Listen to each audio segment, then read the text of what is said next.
সহিহ মুসলিমের অপর রায়তে বলা হয়েছে ফায়াদখুলুশ শাইতান, শয়তান ওই ব্যক্তির মধ্যে প্রবেশ করে। শয়তান মানুষের মধ্যে প্রবেশ করার 3টা মুহূর্ত রয়েছে। প্রথম কথা হলো মানুষের মধ্যে প্রবেশ করতে পারে, তার দলিল হলো মহান রব্বুল আলামিন বলেন আল্লাযীনা ইয়াকুলুনার রিবা লা ইয়াকুমুনা ইল্লা কামা ইয়াকুমুল্লাযী ইয়াতাখাব্বাতুহুশ শাইতানু মিনাল মাস। যারা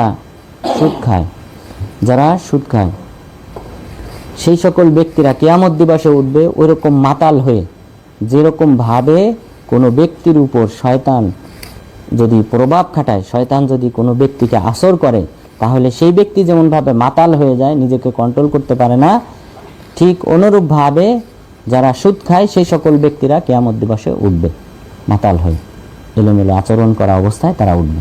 যেমনভাবে শয়তান কোনো ব্যক্তির উপর আসর করলে, কোনো ব্যক্তির মধ্যে প্রবেশ করলে সেই ব্যক্তি যেমনভাবে নিজের কন্ট্রোল ছাড়াই অন্যরকম আচরণ শুরু করে, অনুরূপ তারাও এইভাবে হাশরের ময়দানে উঠবে। সুতরাং এখানে স্পষ্ট মহান রব্বুল আলামিনের ভাষ্য যে মিনাল মাস, শয়তানের স্পর্শ, শয়তান কোনো ব্যক্তির মাঝে প্রবেশ করতে পারে। তো সহিহ মুসলিমের রাওয়ায়াতে এখানে বলা হয়েছে ইয়াদখুলুশ শাইতান, শয়তান ওই ব্যক্তির মাঝে প্রবেশ করে যখন মানুষ হাই তোলে। এটা হলো প্রথম স্থান। দ্বিতীয় স্থান যখন শয়তান মানুষের মধ্যে প্রবেশ করে সেটা হলো যখন মানুষ অতিরিক্ত ভয় পায়। যখন মানুষ অতিরিক্ত ভয় পায় তখন ওই ব্যক্তির মাঝে কিন্তু শয়তান প্রবেশ করতে পারে, ওই মুহূর্তটাকে সে কাজে লাগায়।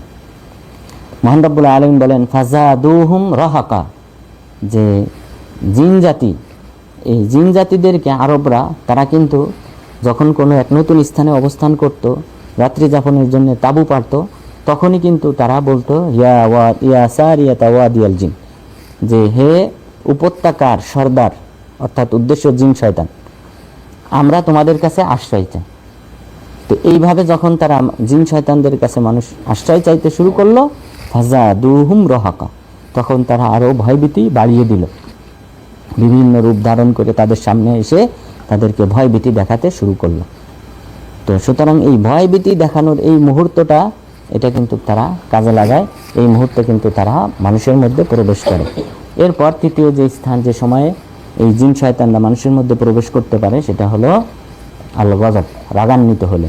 অতিরিক্ত যদি রাগান্বিত হয় সেই মুহূর্তে কিন্তু এই জিন শয়তান ওই মানুষটার মধ্যে প্রবেশ করতে পারে। এই সম্পর্কে দলিল হলো রাসূল সাল্লাল্লাহু আলাইহি ওয়াসাল্লাম 2জন সাহাবীকে দেখলেন, তারা বিতর্ক করতেছিলেন, ঝগড়া করতেছিলেন, এবং একজন এতটাই রাগান্বিত ছিলেন যে তার মুখমণ্ডল লাল বর্ণ হয়ে যায় এবং তার এই গলার রগগুলি খাড়া হয়ে যায়। তখন রাসূল সাল্লাল্লাহু আলাইহি ওয়াসাল্লাম বললেন, আমি একটা বাক্য জানি, সেই বাক্যটা যদি সে পাঠ করে তাহলে তার এই রাগ চলে যাবে। আর সেটা হলো আউযু বিল্লাহি মিনাশ শাইতানির রাজিম, যে এই বাক্যটা, যে আমি বিতাড়িত শয়তান থেকে আশ্রয় চাই, এই বাক্যটা পাঠ করলে তার রাগ চলে যাবে। অর্থাৎ তার এই রাগটা এসেছে কিন্তু শয়তানের পক্ষ থেকে। সুতরাং সে যদি এই বাক্যটা পাঠ করে শয়তান চলে যাবে, তার রাগও বিনিশ হয়ে যাবে। তো সুতরাং এই যে 3টা মুহূর্ত, সেই 3টা মুহূর্তের অন্যতম একটা মুহূর্ত হলো যে হাই তোলা। এই সময় শুধু শয়তান হাসে না, বরং এই সময়টাকে কাজে লাগিয়ে মানুষের মধ্যেও প্রবেশ করে। সুতরাং আমাদেরকে আপ্রাণ চেষ্টা করতে হবে, আমাদের হাই আসলে সেটাকে দমন করতে হবে।